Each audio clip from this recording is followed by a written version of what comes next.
Chnawaway and the Sky Coyote, by A Bustos. About the author. A Bustos seamlessly blends storytelling with practical knowledge, bringing stories to life through his unique perspective and passion. In this latest fictional tale, inspired by a unique discovery in the hills above Santa Barbara and rooted in the rich cultural heritage of the Chumash people, A Bustos aims to provide an enjoyable reading experience while imparting knowledge about the Chumash Indians and their myths. Chnawaway and the Sky Coyote serves as the origin story for his upcoming non-fiction book, Beyond Alaxulux'en, Starry Secrets, Sacred Connections, to be released in the fall of 2025. Chnawaway and the Sky Coyote. Chapter 1.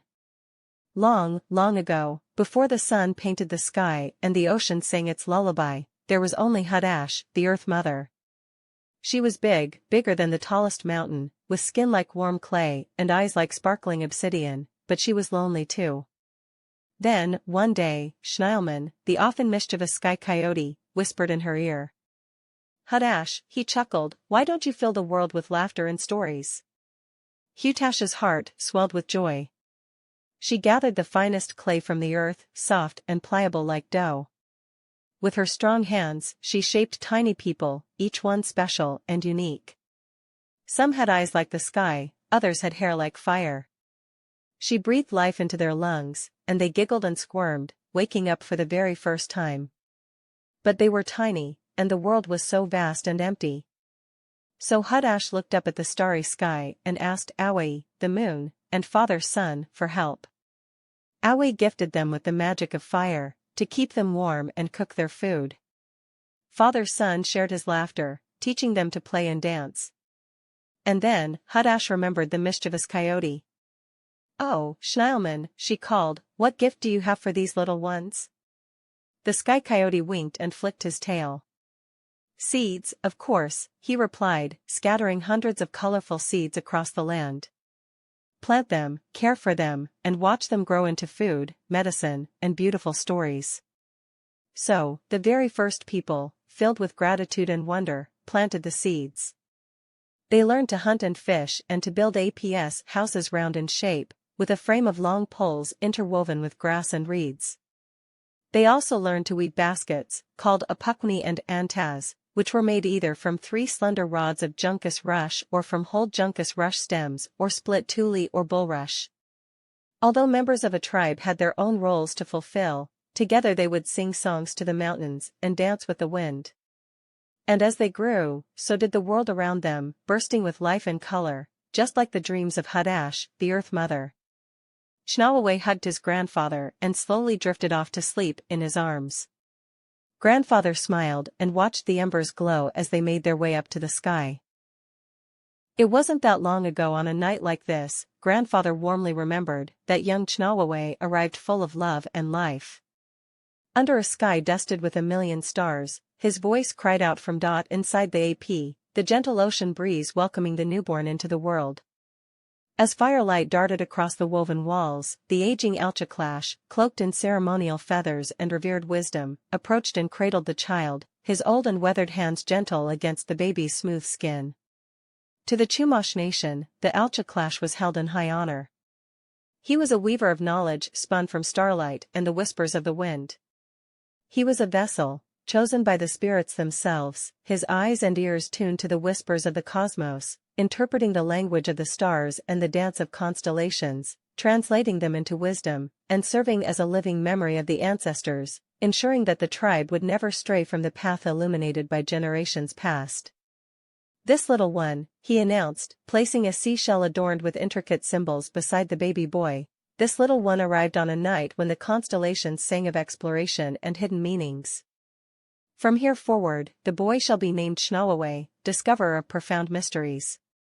He kissed him tenderly on the forehead, looked deeply into his eyes, and rendered softly, "The world has been waiting for you, Chnawaway." The seashell held the whispers of the ocean, a reminder of Chnawaway's connection to the natural world, for the Chumash believed that children arrived on seashells, carried by currents guided by Hutash.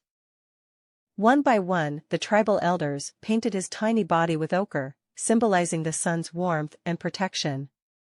Throughout the village that night, laughter and music filled the air, celebrating the child who would one day bridge the gap between heaven and earth. And so, under the vast canvas of the coastal sky, where the ocean met the land in a breathtaking embrace, the journey of Chnawaway, the discoverer of profound mysteries, began. Chapter 2. From early childhood onward, Chnawaway was nurtured in all things by his loving and devoted grandfather. On warm, clear nights young Chnawaway would sit on his grandfather's lap in front of the fire and, under a sky full of stars, would listen and learn about how the earth and all that was in it came to be. Grandfather taught him about the sky people, father-son, the golden eagle named Slow W, Venus, the morning star, and Chnawaway, the sky coyote, and how they ruled the light.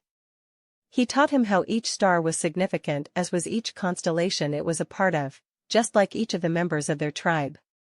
Chnawaway found enjoyment in the stories about the stars his grandfather was fond of telling him. Each one became a comforting bedtime tale, gently lulling him to sleep.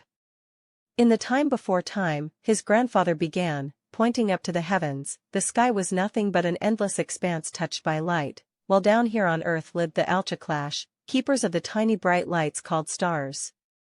One night, as they gathered around a warm fire, they decided, let's wake up the sky, with twinkling stars, like fireflies.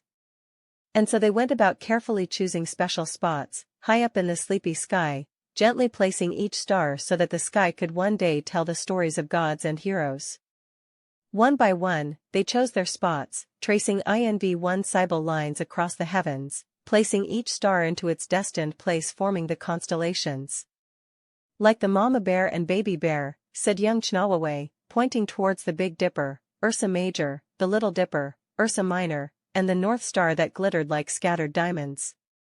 Just like those, acknowledged his grandfather.